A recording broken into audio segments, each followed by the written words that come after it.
अगर मदरसों में वंदे मातरम के सभी 6 छंद गाए जाते हैं तो इससे कोई आसमान नहीं टूट पड़ेगा।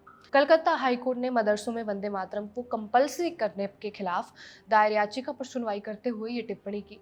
एक्टिंग चीफ जस्टिस तब्रत चक्रवर्ती और जस्टिस पार्थ सारथी सेन की बेंच 5 अगस्त 2026 को इस मामले की सुनवाई कर रही थी।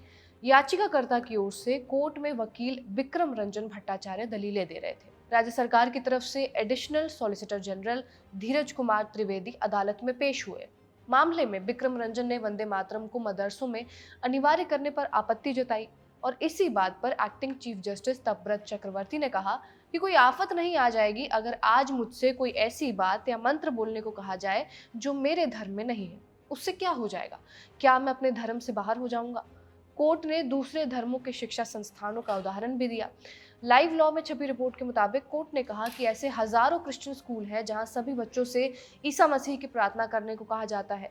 तो क्या किसी खास समुदाय के बच्चे ये सवाल उठाते हैं कि उनसे क्रिश्चियन धर्म से जुड़ी प्रार्थना करने के लिए क्यों कहा जा रहा है?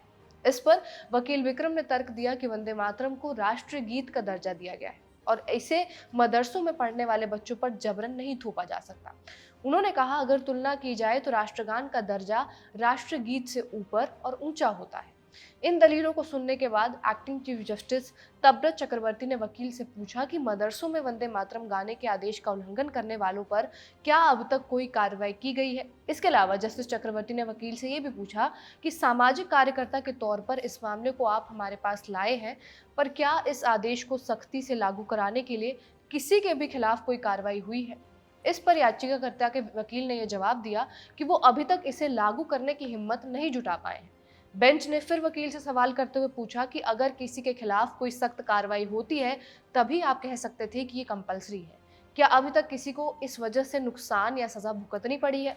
और इसके बाद सुनवाई के दौरान कोर्ट से अगली तारीख देने की मांग की गई ताकि वकील अपनी रिपोर्ट के साथ हलफनामा दाखिल कर सके। कोर्ट ने आगे ये भी कहा कि सिर्फ किसी आशंका या डर के आधार पर पिटिशनर रोक लगाने की मांग नहीं कर सकते। इस पर वकील कल्याण बनर्जी ने दलील दी कि वंदे मातरम का मुद्दा पहले भी काफी विवादित रहा है। उन्होंने कोर्ट को यह याद दिलाया कि पिछले साल जुलाई में लोकसभा में इस पर करीब 12 घंटे बहस हुई थी, लेकिन तब भी संसद कोई प्रस्ताव पास नहीं कर सकी।